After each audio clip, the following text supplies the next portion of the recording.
Okay, going back to lists. You can use a for loop to go through lists. In this example, we have a list called L, and we create a variable called item in a for loop that gets set to each thing in L in succession. Incidentally, you can also do this with tuples. Let's say we have a list of the names of people waiting in line for something. We want to print each name along with that person's position in line. With this kind of loop, we can't because we don't have access to what index we're on inside the for loop. We could write a for loop the old-fashioned way using range, len, and I, but Python actually has a cleaner way to do this. And it's the enumerate function.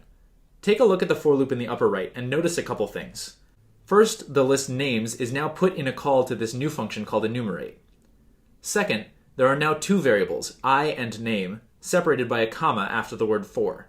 This basically acts like two for loops at once, one which creates the variable I and assigns it each possible index from 0 to 2, and one which creates the variable name and assigns it each name in the list, Rita, then Mo, then Maya. When I is 0, name is Rita. When I is 1, name is Mo, and when I is 2, name is Maya. We now have both the variables we need in order to print a numbered list.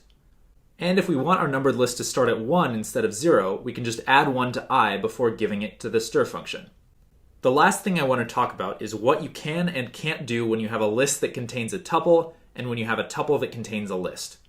Let's start with the case where you have a list that contains a tuple. Remember, lists are mutable and tuples are immutable. So what can you do with this list?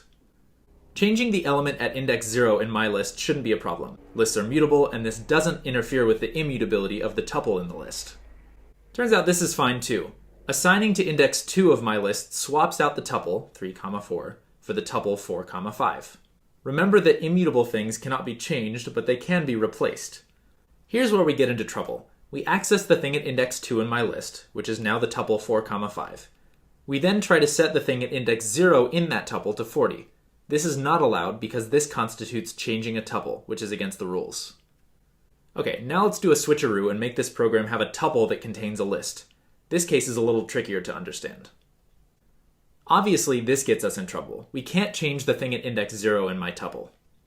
For the same reason, trying to swap out the list at index 2 gets us in trouble. Okay, here's the weird thing.